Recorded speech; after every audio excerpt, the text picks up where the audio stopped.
Hello दोस्तों, मैं रोहित कुमार आपका स्वागत करता हूं अपने यूट्यूब चैनल आरडी कैंपस पर, जिसमें हम आज रासायनिक अभिक्रियाओं के प्रकार पढ़ेंगे।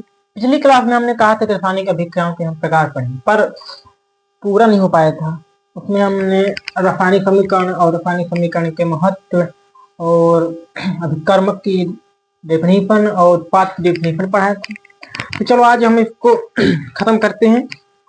आज हम रासायनिक अभिक्रियाओं के प्रकार पढ़ेंगे। चलिए स्टार्ट करते हैं।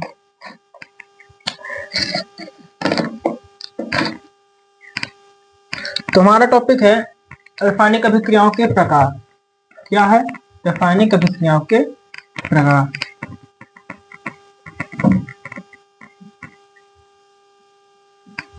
क्या है रासायनिक अभिक्रियाओं के प्रकार? ये मार्कर नहीं चल रहा।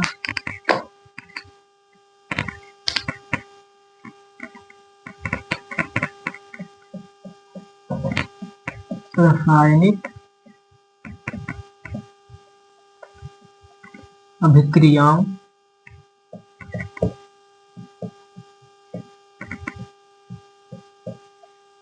रासायनिक अभिक्रियाओं के प्रकार।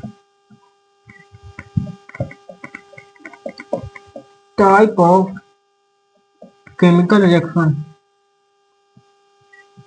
Type of chemical reaction.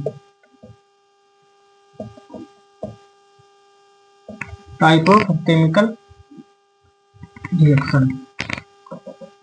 तो रासायनिक अभिक्रिया का पहला प्रकार है संयोजन अभिक्रिया। क्या है? संयोजन अभिक्रिया। संयोजन अभिक्रिया।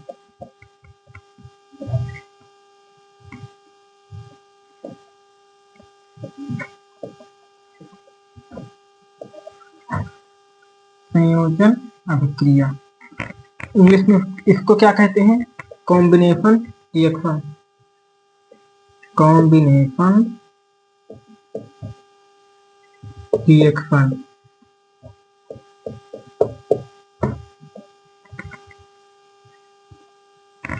Combination reaction. देख लीजिए आप लोग।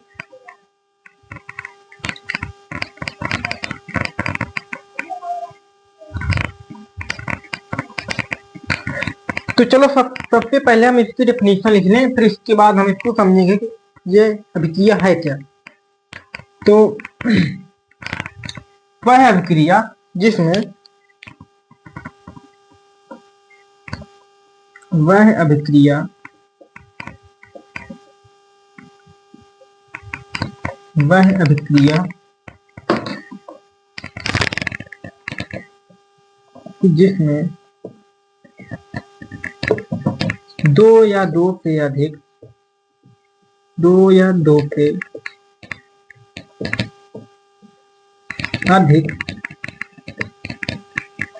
अधिक पदार्थ या फिर तत्व भी बोल सकते हैं, या फिर तत्व। दो या दो से अधिक पदार्थ या तत्व आपस में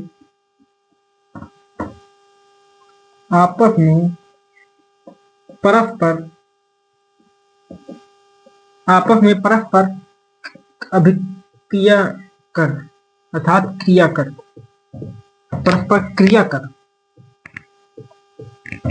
एकल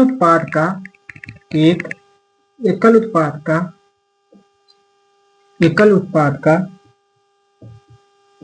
निर्माण करते हैं।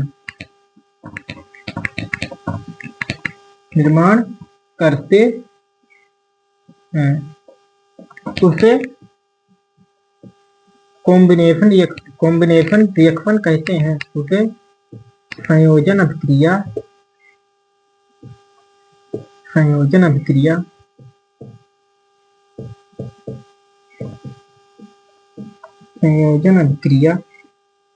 कहते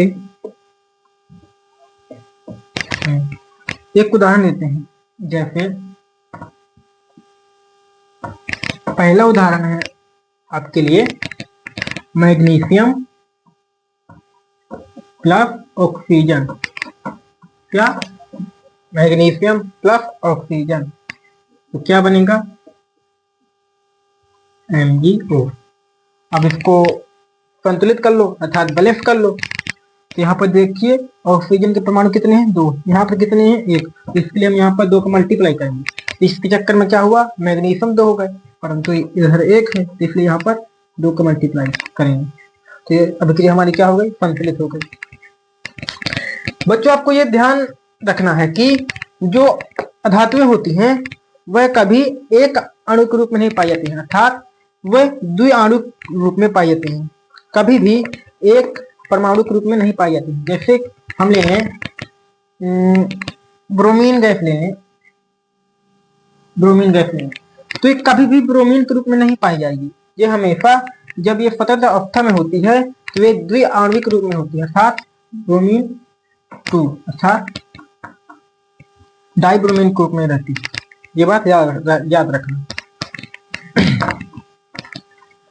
तो समझते हैं हम कि ये संयोजन अभिक्रिया क्या है। तो इस अभिक्रिया में होता क्या है कि 2 या 2 से अधिक अर्थात 2 पदार्थ भी सकते हैं, 3 पदार्थ भी सकते हैं, ये सब मिलकर मात्र एक पदार्थ का निर्माण करते हैं, अर्थात ये एक उत्पाद का निर्माण करते हैं। उदाहरण के लिए हम ले लें चीनी और जल। जब हम चीनी और जल को मिलाते हैं तो एक पदार्थ बनता है शरबत, तो ये एक ही पदार्थ रहता है। अब दूसरा एग्जाम्पल लेते हैं। दूसरा एग्जाम्पल हम क्या लेंगे, चलो हम चूने का निर्माण करते हैं। तो हम ले लें कैल्शियम प्लस ऑक्सीजन, तो क्या बनाएगा कैल्शियम ऑक्साइड। अब इसको संतुलित कर लो,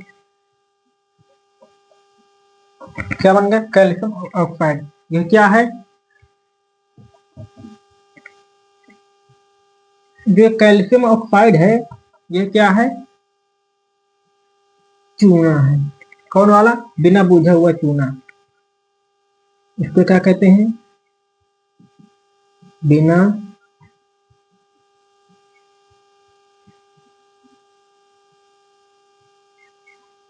बुझा हुआ चूना, अर्थात ये ठोस चूना है जिसका उपयोग हम पुताई के रूप में करते हैं। अर्थात इसको जब इसकी जब हम जल से अभिक्रिया करा देते हैं तो यह पुताई के काम में आता है। ये बात याद रखना। इसके हम एक और अभिक्रिया ले लें। चलो हम बनाते हैं आप बुझा हुआ चूना। क्या बनाते हैं, बुझा हुआ चूना। तो हम कैल्शियम ऑक्साइड प्लस जल की रिएक्शन कराएंगे हम, तो यहाँ पर क्या बनेगा कैल्शियम हाइड्रोक्साइड। क्या बनेगा कैल्शियम हाइड्रोक्साइड। तो चलो इसको हम संतुलित कर लें। ये अभिक्रिया क्या है, संतुलित है। देखिए यहाँ पर ऑक्सीजन के 2 परमाणु, यहाँ पर ऑक्सीजन के 2 परमाणु, यहाँ पर हाइड्रोजन के 2 परमाणु, यहाँ पर हाइड्रोजन के 2 परमाणु, यहाँ पर कैल्शियम के 1 परमाणु, यहाँ पर कैल्शियम का 1 परमाणु, अर्थात यह अभिक्रिया क्या है, संतुलित है। तो इस अभिक्रिया में क्या होता है, इस अभिक्रिया में उत्पाद तो बनता है और साथ में ही इसमें ऊर्जा निकलती है। क्या निकलती है, ऊर्जा निकलती है। जब आप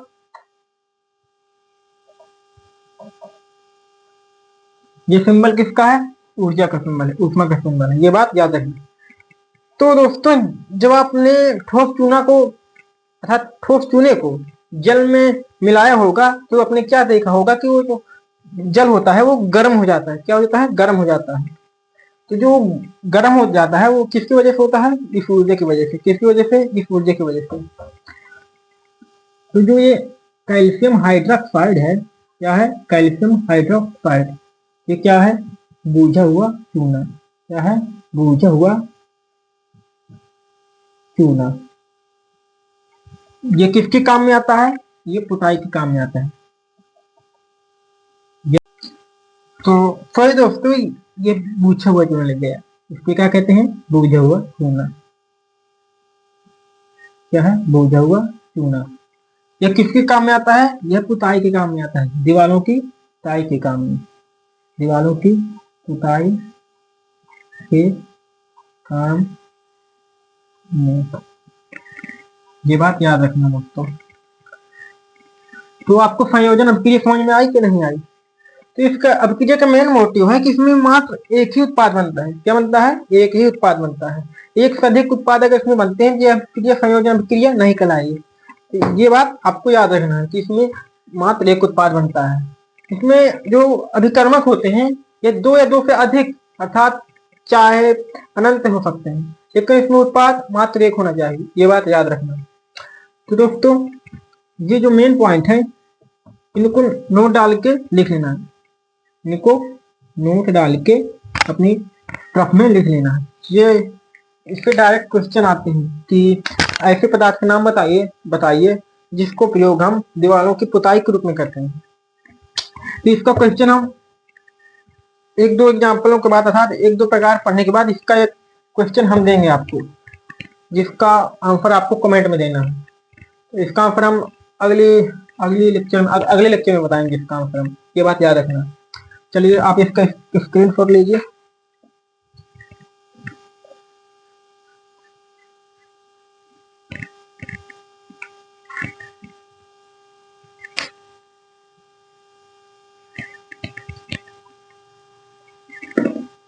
तो चलिए इसको हम मिटाते हैं और अगली अभिक्रिया पढ़ते हैं।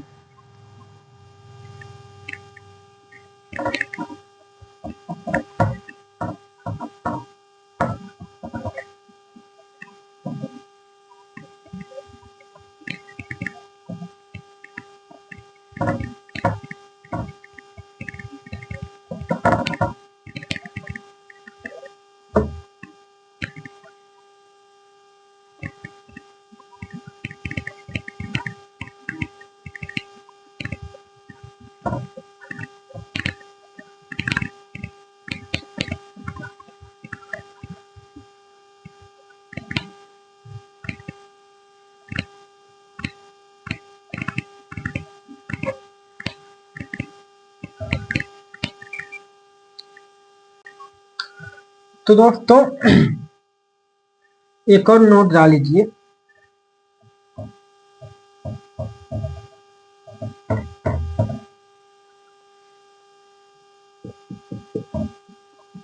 संगमरमर का रासायनिक सूत्र।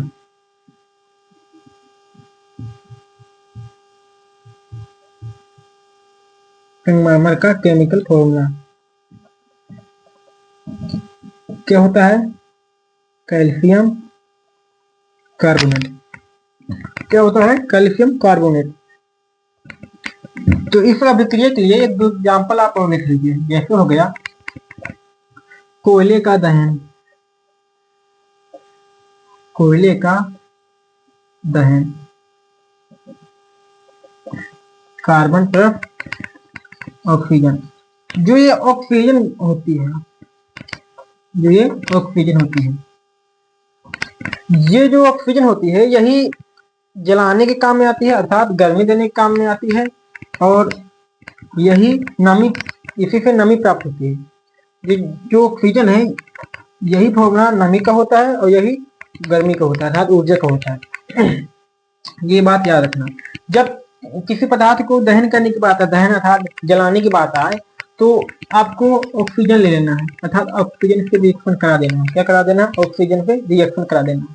और जब आपको नमी प्राप्त करानी हो किसी पदार्थ को, जैसे हम आयरन को नमी प्राप्त कराते हैं, आयरन को, तो हम क्या करते हैं? ऑक्सीजन से अभिक्रिया कराते हैं। तो क्या बन जाता है? जंग बन जाता है। क्या बन जाता है? जंग बन जाता है। तो ये बात याद रखना। तो ये ऑक्सीजन होती, यही आती है दहन के काम में, किसमें? दहन में। यही आती है नमी में, यही आती है नमी में। एक नोट और डालेंगे, ये बात याद रखना। क्या बनेगा? यहाँ पर बनेगा CO2, कार्बन डाइऑक्साइड गैस। क्या बनेगी? Carbon dioxide gas. ये बात याद रखना। और साथ में क्या निकलेगी? साथ में ऊर्जा भी निकलेगी। क्या निकलेगी? ऊर्जा भी निकलेगी।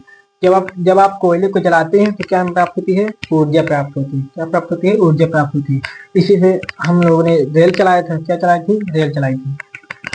एक और एग्जाम्पल,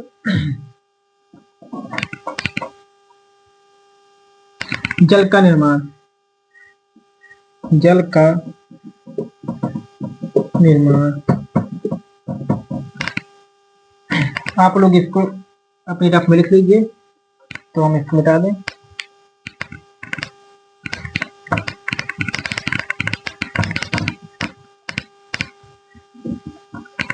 क्या है? जल का निर्माण। H2 प्लस O2 के बनाएंगे H2O। अब इसको संतुलित कर लो, 2, ये रिएक्शन क्या हो गई? संतुलित हो गई। आपने एक बात नोटिस की, मैंने क्या बताया था? जो गैसें होती हैं वे हमेशा द्विआण्विक फॉर्म में पाई जाती हैं। क्या पाई जाती हैं? द्विआण्विक फॉर्म में। यहाँ पर जो H2 गैस है ये किसमें पाई गई है? द्विआण्विक गैस में। यहाँ पे ऑक्सीजन गैस किसमें पाई गई है? द्विआण्विक गैस में। किसमें? द्विआण्विक गैस में। अर्थात यह इसका पर किसमें पाई जाती है? द्विआण्विक गैस में। तो ये बात याद रखना। तो चलो इसका स्क्रीनशॉट ले लीजिए।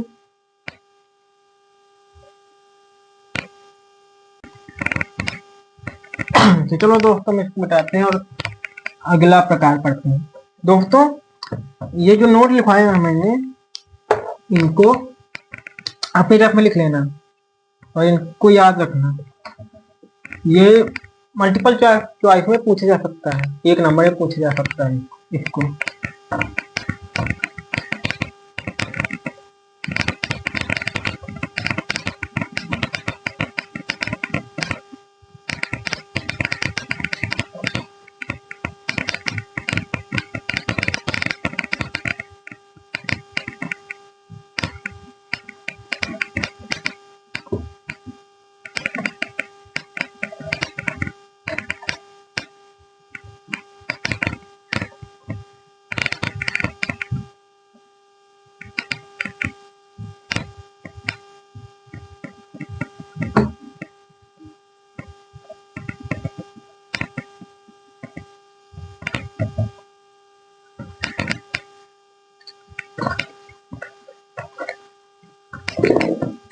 दोस्तों, हमारा अगला प्रकार क्या है? वियोजन अभिक्रिया। क्या है? वियोजन अभिक्रिया। क्या है? वियोजन अभिक्रिया। वियोजन अभिक्रिया। हमारा अगला प्रकार क्या है? वियोजन अभिक्रिया।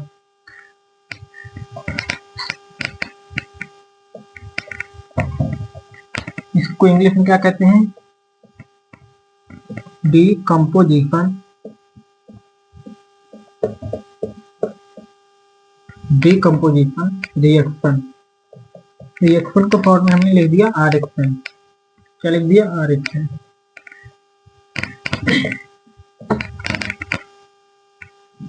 चलो सबसे पहले हम इसकी डेफिनेशन लिख लें, फिर इसको हम समझते हैं।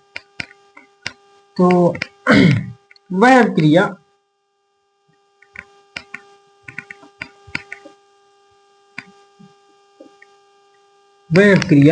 जिसके अंतर्गत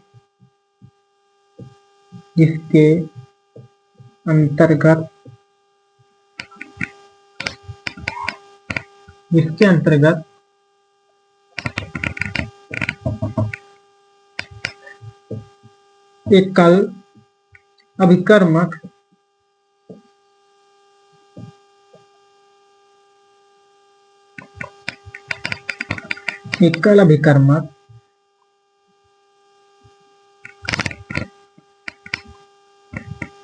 को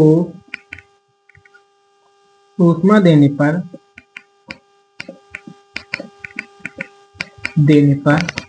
वह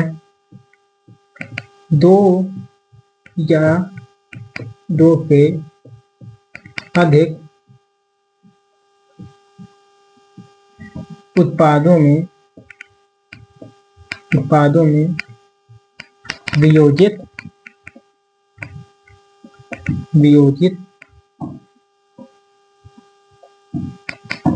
हो जाए।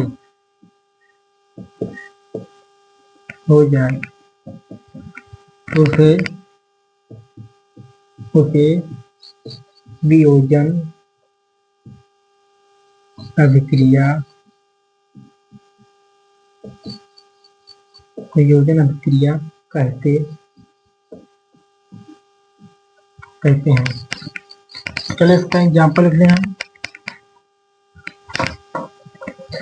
तो पहला एग्जाम्पल है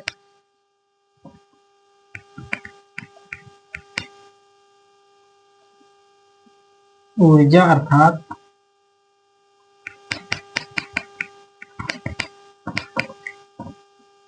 सूर्य के प्रकाश की उपस्थिति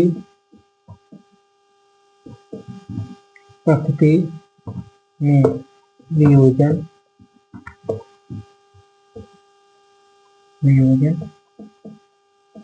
अभिक्रिया। सूर्य के प्रकाश की उपस्थिति में वियोजन अभिक्रिया। तो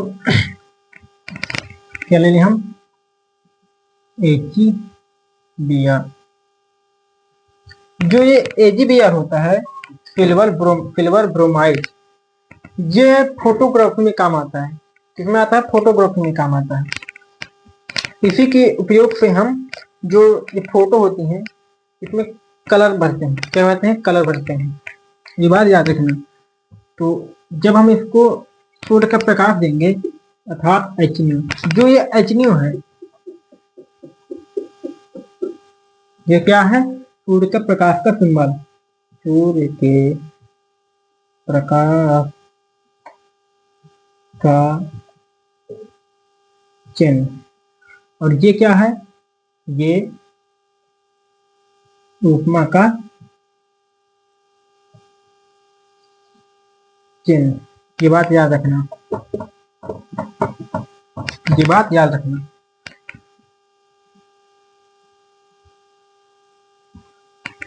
ये बात याद रखना। चाहे मैं HNO लिख दूं, चाहे मैं सूर्य का प्रकाश लिख दूं, बात एक ही है। तो जब हम इसमें सूर्य का प्रकाश डालेंगे तो क्या बनेगा? Silver plus bromine gas. मैंने क्या बताया था कि जो ये अधातुएं होती हैं अर्थात गैसें होती हैं वे हमें हमेशा द्विआण्विक फॉर्म में पाई जाती हैं। किसमें पाई जाती हैं? द्विआण्विक फॉर्म में। तो इसको संतुलित कर लें। यहाँ पर ब्रोमीन कितने परमाणु हैं? 2 परमाणु। यहाँ पर कितने हैं? 1 परमाणु। इसलिए हम यहाँ पर क्या करेंगे? 2 का मल्टीप्लाई। अब इसके चक्कर में सिल्वर के भाव बढ़ गए तो इसके लिए हम सिल्वर को संतुलित करेंगे। यहाँ पर 2 का मल्टीप्लाई करेंगे तो ये क्या हो गई? संतुलित हो गई। तो ये जो ये वियोजन अभिक्रिया है इसका मेन मोटिव है कि एकल उत्पाद अर्थात एक पदार्थ को हम जब हम ऊर्जा देते हैं तो ये 2 या 2 से अधिक पदार्थों में वियोजित हो जाता है। अर्थात ये संयोजन अभिक्रिया का व्युत्क्रम क्रिया है। संयोजन अभिक्रिया की व्युत्क्रम अभिक्रिया है। ये बात याद रखना। ये संयोजन अभिक्रिया की उल्टी अभिक्रिया है। इसमें उत्पाद 1-2 से अधिक बनते हैं, 2 या 2 से अधिक बनते हैं और अभिकर्मक 1 होता है। और संयोजन अभिक्रिया में क्या होता है कि उत्पाद 1 होता है परंतु जो अभिकर्मक होते हैं वो 2 या 2 से अधिक हो जाते हैं। बात ये है। तो दोस्तों कभी कभी एग्जाम में पूछ लेता है, कभी कभार का, हमेशा जब जो यूपी बोर्ड के जो सेट होते हैं इनमें हर सेट में मतलब 1 या 2 सेट में हमेशा पूछता है कि वियोजन अभिक्रिया के 3 प्रकार बताइए। अर्थात वियोजन अभिक्रिया के 3 प्रकार के एग्जाम्पल दीजिए। जैसे पहला एग्जाम्पल हो गया सूर्य की प्रकाश की उपस्थिति में, दूसरा हो गया उपमा की उपस्थिति में, तीसरा हो गया विद्युत की उपस्थिति में। तो 3-4 एग्जाम्पल पूछ लेता है। तो हमने पहले तो लिखवा दिया सूर्य के प्रकाश की उपस्थिति में। अब दूसरा एग्जाम्पल पढ़ेंगे हम उपमा की उपस्थिति में, तीसरा पढ़ेंगे विद्युत की उपस्थिति में। तो चलिए पहले इसका स्क्रीनशॉट ले लीजिए या समझ लीजिए जब तक क्लियर।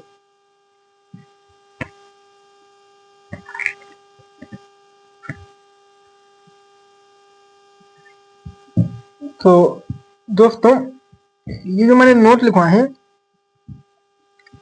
इनका विशेष ध्यान दीजिएगा कि चिन्ह 12 तक आपको काम आएंगे। 12 की केमिस्ट्री में आपको यही काम आएंगे, यही सिंबल 12 की केमिस्ट्री में काम आएंगे, 11 की केमिस्ट्री में काम आएंगे और 10th की केमिस्ट्री में काम आएंगे। किन्हीं सिंबल को याद रखिएगा।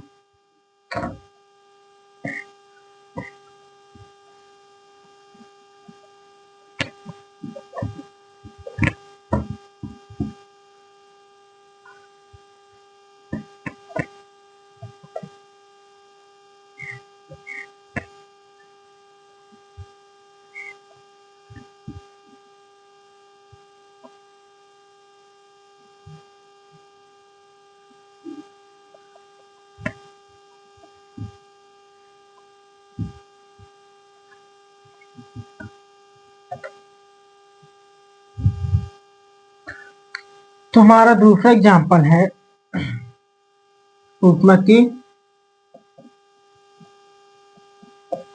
उपस्थिति में। तो इसके लिए हम क्या ले लें, कैल्शियम कार्बोनेट को जब हम उपमा देते हैं तो ये किसमें वियोजित हो जाता है। तो जो ये कैल्शियम कार्बोनेट होता है ये दो ऋणायनों में टूटता है। किसमें, दो ऋणायनों में टूटता है। पहला हो गया CO2, दूसरा हो गया ऑक्सीजन। या फिर जब ये ऋणायन है तो ये एक ही फॉर्म में था, अर्थात एक आणविक रूप में पाया जाएगा, टूटता है। ये बात याद रखना। जो कैल्शियम है ये हो गया ऋणायन, ये हो गया धनायन।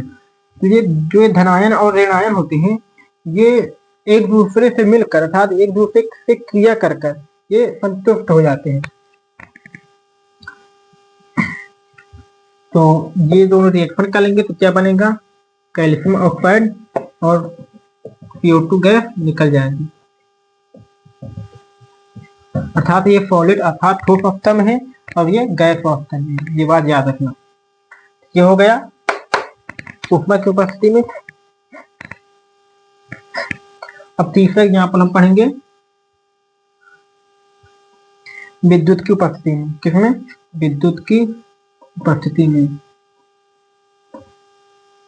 विद्युत की उपस्थिति में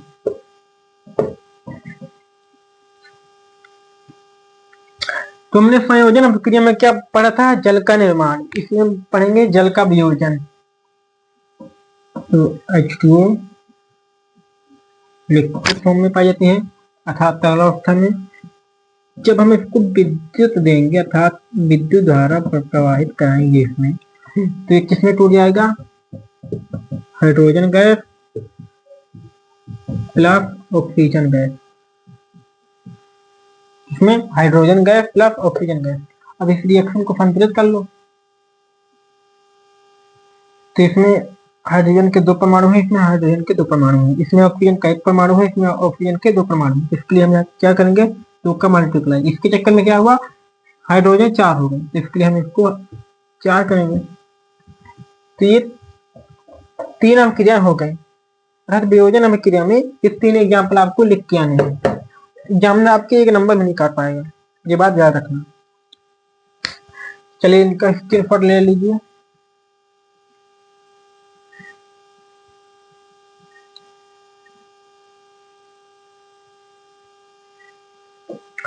चलिए हम इसको पहले मिटा दें। अब इन्हीं दो रिएक्शन अर्थात इन्हीं दो अभिक्रियाओं से रिलेटेड है, संयोजन अभिक्रिया से रिलेटेड है ऊष्माक्षेपी अभिक्रिया और वियोजन अभिक्रिया से रिलेटेड है ऊष्माशोषी अभिक्रिया। अर्थात ऊष्माक्षेपी अभिक्रिया में ऊर्जा प्राप्त होती है और ऊष्माशोषी अभिक्रिया में ऊष्मा देनी पड़ती है। तीनों अभिक्रियाओं से संबंधित हैं दो अभिक्रियाएं, इन्हीं के अंतर्गत आती हैं।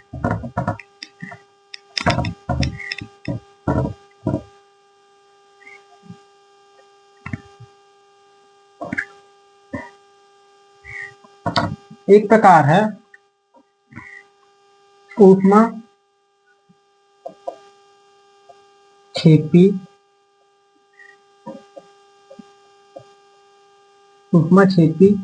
अभिक्रिया।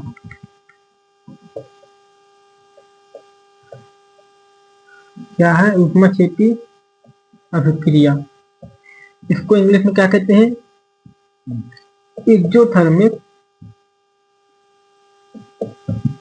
रिएक्शन।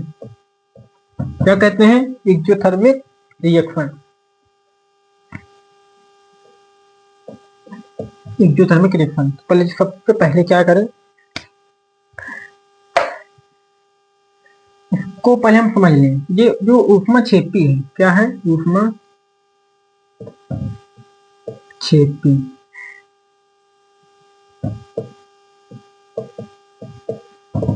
उपमा छेपी।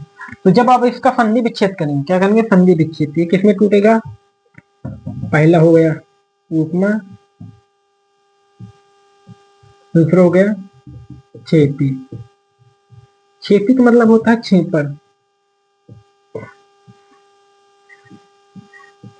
छेपर का अर्थात निकलना। क्या हो गया, निकलना। तो अर्थात इसका मतलब क्या हुआ, उपमा का निकलना। क्या हुआ, उपमा का निकलना। ये बात याद रखना। जब आपको इस तरह कोई शब्द दिया जाए, उसको समझने के लिए पहले उसका फंदे विच्छेद कर लीजिएगा, तो इससे आपको उसका अर्थ समझ में आ जाएगा। क्या आ जाएगा, अर्थ समझ में आ जाएगा। तो चलो पहले इसकी हम डेफिनेशन लिख लें, फिर इसको हम समझते हैं कि ये है क्या।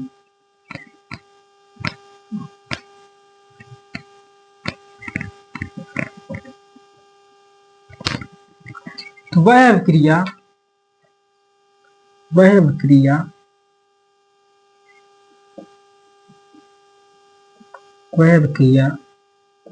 जिसमें उत्पाद के साथ साथ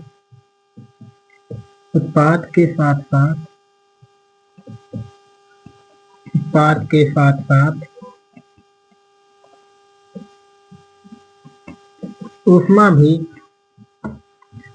भी प्राप्त हो, उसे क्या कहते हैं, उसे उपमा छेपी अभिक्रिया कहते हैं। उसे उपमा छेपी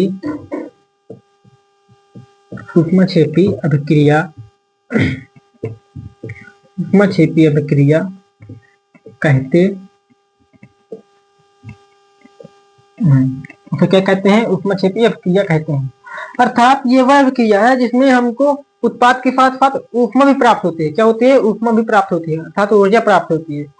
तो यह अभिक्रिया अक्सर हमको संयोजन अभिक्रिया में प्राप्त होती है। किसमें, संयोजन अभिक्रिया में प्राप्त होती है। जैसे एग्जाम्पल ले लिए हम, कोयले का दहन। क्या ले लें, कोयले का दहन। तो कार्बन प्लस ऑक्सीजन रिएक्शन करेंगे तो CO2 गैस निकलेगी, प्लस साथ में हमको ऊष्मा भी प्राप्त होगी। अर्थात ये किसका एग्जाम्पल है, ऊष्मा छेपी का एग्जाम्पल है। जैसे संयोजन की अभिक्रिया का भी एग्जाम्पल है इसमें, क्योंकि एक ही उत्पाद प्राप्त हुआ है। तो मैंने क्या बताया था कि ये जो अभिक्रिया है ये अक्सर अर्थात 90+ संयोजन अभिक्रिया में प्राप्त होती है। किसमें, संयोजन अभिक्रिया में प्राप्त होती है। आगे चलकर आपको क्लास 12th में भी यह अभिक्रिया पढ़ने को मिलेगी। तो 12th में पढ़ने से पहले आप यहीं पर पढ़ लीजिए, तो आपको ज्यादा समझ में आ जाएगा 12th में। तो चलिए आप इसका पहले एक स्क्रीनशॉट लीजिए।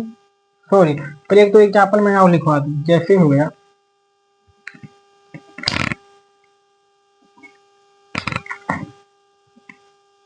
मैग्नीशियम प्लस ऑक्सीजन जब रिएक्शन करेंगे तो क्या बनेगा, MgO।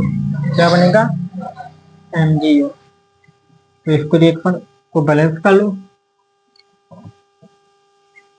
ये हो गया। तीसरा एग्जाम्पल हो गया आपका जल का निर्माण। क्या हो गया, जल का निर्माण। H2 गैस है, O2 ये भी गैस है। जब ये रिएक्शन करेंगे तो क्या बनेगा, H2O। क्या बनेगा, H2O। लिक्विड फॉर्म में प्लस ऊर्जा। क्या प्राप्त होगी, ऊर्जा। ये रहे आपके 3 एग्जाम्पल। आप और एग्जाम्पल ही अपने से बना सकते हैं, जैसे संयोजन अभिक्रिया के एग्जाम्पल है, आप अपने से भी कुछ एग्जाम्पल लिख सकते हैं। एक और एग्जाम्पल लिख लीजिए आप। जैसे हो गया चूने की, क्या लिखें, चौथा एग्जाम्पल, चूने की जल से अभिक्रिया। चूने की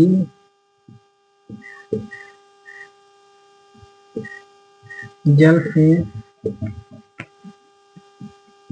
अभिक्रिया।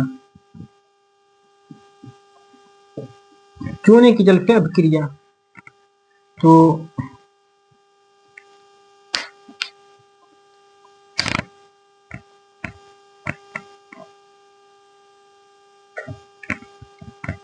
क्या है, कैल्शियम ऑक्साइड प्लस H2O जब रिएक्शन करेंगे तो क्या बनेगा, ये कैल्शियम हाइड्रोक्साइड क्या बनेगा, कैल्शियम हाइड्रोक्साइड। और साथ में क्या प्राप्त होगा, हम क्या प्राप्त होगी, ऊष्मा। क्या प्राप्त होगी, ऊष्मा। ये रहा एग्जाम्पल, आप इसका स्क्रीनशॉट लीजिए। तो मैं इसके आगे एक वियोजन अभिक्रिया से संबंधित एक अभिक्रिया पढ़ाऊंगा जिसको कहते हैं ऊष्मा शोषी अभिक्रिया। इंग्लिश में इसको कहते हैं एंडोथर्मिक रिएक्शन। तो चलिए इसको मिटा दूं मैं।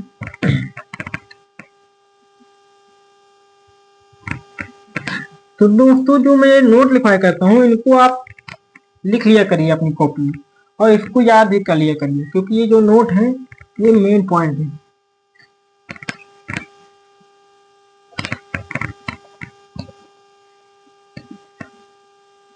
जो ये नोट होते हैं इनसे अक्सर इंटेक्स क्वेश्चन बनते हैं। क्या बनते हैं, इंटेक्स क्वेश्चन बनते हैं।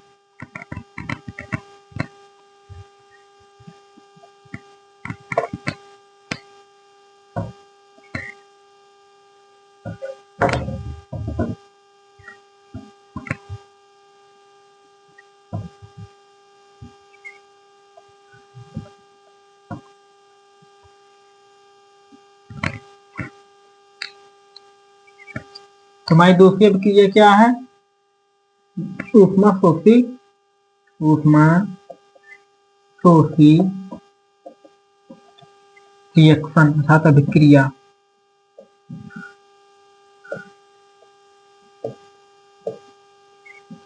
अभिक्रिया इसको इंग्लिश में क्या कहते हैं, एंडोथर्मिक, एंडोथर्मिक रिएक्शन। क्या कहते हैं, एंडोथर्मिक रिएक्शन। दोस्तों बहुत गर्मी है जिससे हमको दिक्कत हो रही है, लेकिन हम आपकी इस सेवा में लगे रहेंगे कि जुड़े रहिए हमारे चैनल के साथ। ये क्या है, ऊष्मा शोषी अभिक्रिया। क्या है, ऊष्मा शोषी अभिक्रिया। ऊष्मा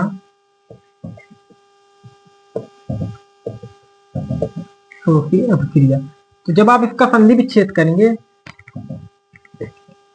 तो क्या प्राप्त होगा, पहले तो ऊष्मा टूटेगा, पहले टूटेगा ऊष्मा, दूसरा शोषी। इसका मतलब क्या होता है, शोषण अर्थात ग्रहण करना, ग्रहण करना अर्थात ऊष्मा का, ऊष्मा का ग्रहण करना। क्या हुआ, अर्थात ऊष्मा का ग्रहण करना। क्या है ये, ऊष्मा का ग्रहण करना। तो समझ में तो आपको आ गया होगा। चलो पहले इसका हम क्या करें, इसकी डेफिनेशन लिखें, फिर इसके बाद आपको हम इसको समझाएंगे। फिर डायरेक्ट इसके बाद हम आपको एक क्वेश्चन देंगे जिसका आंसर आपको कमेंट में देना है।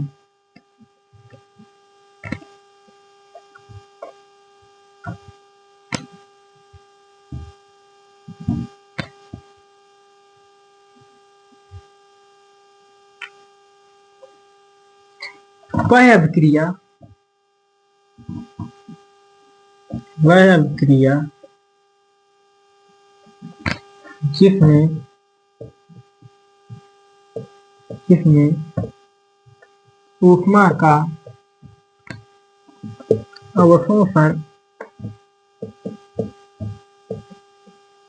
अवशोषण हो उसे उसे उसे ऊष्मा शोषी अभिक्रिया अभिक्रिया कहते हैं। तो चलो इस अभिक्रिया में होता क्या है कि हमको रिएक्शन कराने के लिए हमको ऊष्मा देनी पड़ती है। जैसे हमने जल का जब हमने वियोजन कराया था तो उसके लिए हमने क्या दी थी, विद्युत ऊर्जा दी थी। क्या दी थी, विद्युत ऊर्जा दी थी। और जब कैल्शियम कार्बोनेट को हमने तोड़ा था इसमें कैल्शियम ऑक्साइड और कार्बन डाइऑक्साइड गैस में, तो उसके लिए भी हमने उपमा दी थी। तो इसका मेन मोटिव यह है कि इसमें रिएक्शन के लिए हमको ऊर्जा खुद से देनी पड़ती है। क्या करनी पड़ती है? खुद से देनी पड़ती है। इसमें ऊर्जा प्राप्त नहीं होती है, इसमें ऊर्जा नहीं प्राप्त होती। तो इसके एग्जाम्पल हम लिख लें, जैसे हो गया एग्जाम्पल पहला हो गया विद्युत की उपस्थिति में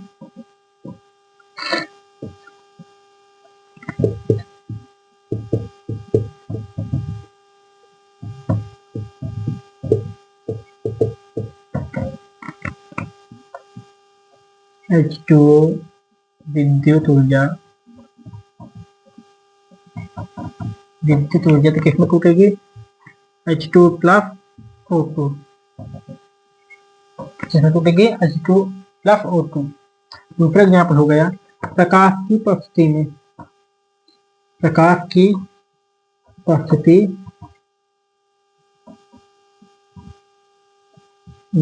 किसमें? प्रकाश की उपस्थिति में। तो क्या हो गया? AgBr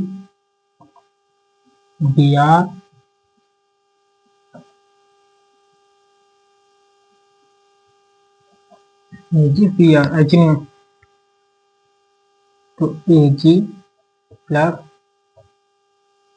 ब्रोमीन गैस क्या हो गया? और तीसरा हो गया उपमा की उपस्थिति में, किसमें? उपमा की उपस्थिति में। तो उसको मैं यहाँ पे लिख दे रहे हैं CO3, तो जब हमने उपमा दी तो किसमें टूट गया? Calcium oxide plus carbon dioxide gas में, इसमें कार्बन डाइऑक्साइड गैस में। तो दोस्तों उपमा सोचने अभिक्रिया की एक 3 एग्जाम्पल हो गए, इसका स्क्रीनशॉट आप ले लीजिए।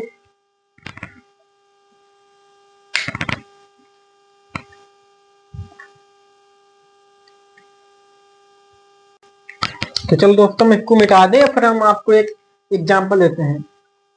एग्जाम्पल आसान क्वेश्चन है, ये आपके टेक्स्ट क्वेश्चन में है, जिसका आंसर आपको देना है कमेंट में। इसका आंसर हम अगले लेक्चर में देंगे। तो अगर आपको आंसर पाना है तो हमारे चैनल के साथ जुड़ रहिए, और इसी तरह के क्वेश्चन के लिए धन्यवाद।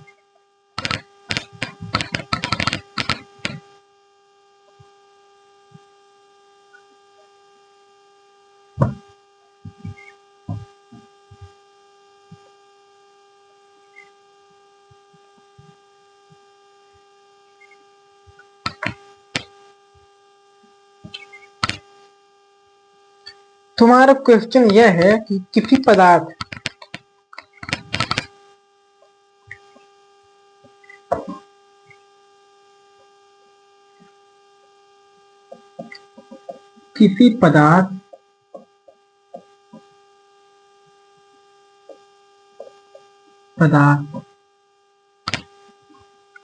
जिसका नाम, मान लीजिए जिसका नाम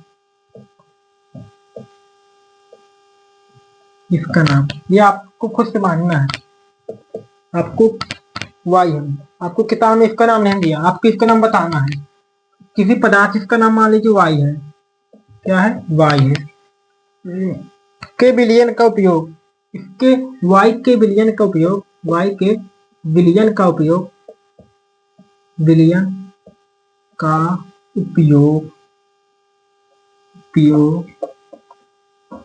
विलयन का मतलब है कि जल से अभिक्रिया कराकर, किससे? जल से अभिक्रिया कराकर, था जल में उसको घोलकर उसको उपयोग दीवारों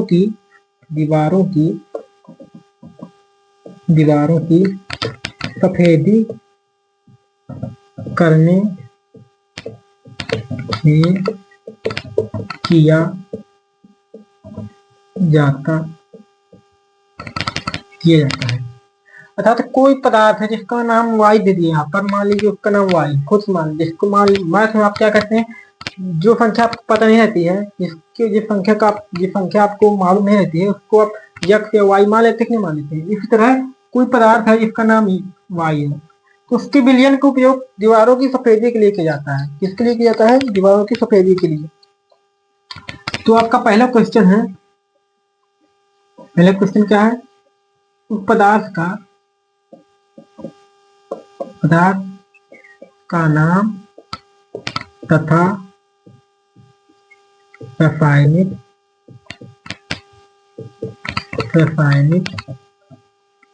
सूत्र है, रासायनिक सूत्र। और आपको दूसरा क्वेश्चन क्या है? दूसरा क्वेश्चन है पदार्थ वायु की जल से अभिक्रिया। किससे? जल से अभिक्रिया। जल से अभिक्रिया। पदार्थ वायु की जल से अभिक्रिया।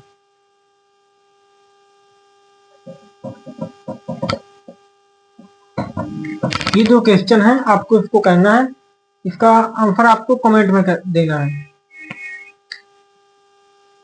तो देख लीजिए क्वेश्चन।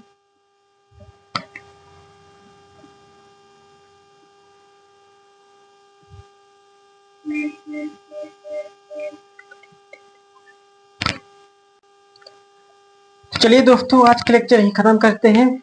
अगले लेक्चर में हम सबसे पहले क्वेश्चन का आंसर देंगे, फिर इसके बाद हम रिएक्टिविटी टेबल पढ़ेंगे। क्या पढ़ेंगे? Reactivity table. फिर इसके प्रकार हम रासायनिक अभिक्रिया का तीसरा प्रकार पढ़ेंगे। क्या पढ़ेंगे? रासायनिक अभिक्रिया का तीसरा प्रकार। जो रासायनिक अभिक्रिया का तीसरा प्रकार है, विस्थापन अभिक्रिया। तो इसके लिए आपको सबसे पहले रिएक्टिविटी टेबल अर्थात क्रियाशीलता। दोस्तों, अगर आपको हमारे द्वारा पढ़ाए गए लेक्चर अगर आपको अच्छा लगता है तो हमारे चैनल लाइक कीजिए, सब्सक्राइब कीजिए और अपने दोस्तों को भी शेयर कीजिए। तो अगर आप चाहते हैं कि हम मैथ्स, हिंदी, इंग्लिश, सामाजिक विज्ञान भी पढ़ाएं आपको, तो आप हमारे चैनल से जुड़ रहिए। इसके लिए हमने टीचर प्रोवाइड किए हैं, तो हमारे चैनल के साथ जुड़े रहिए। धन्यवाद दोस्तों।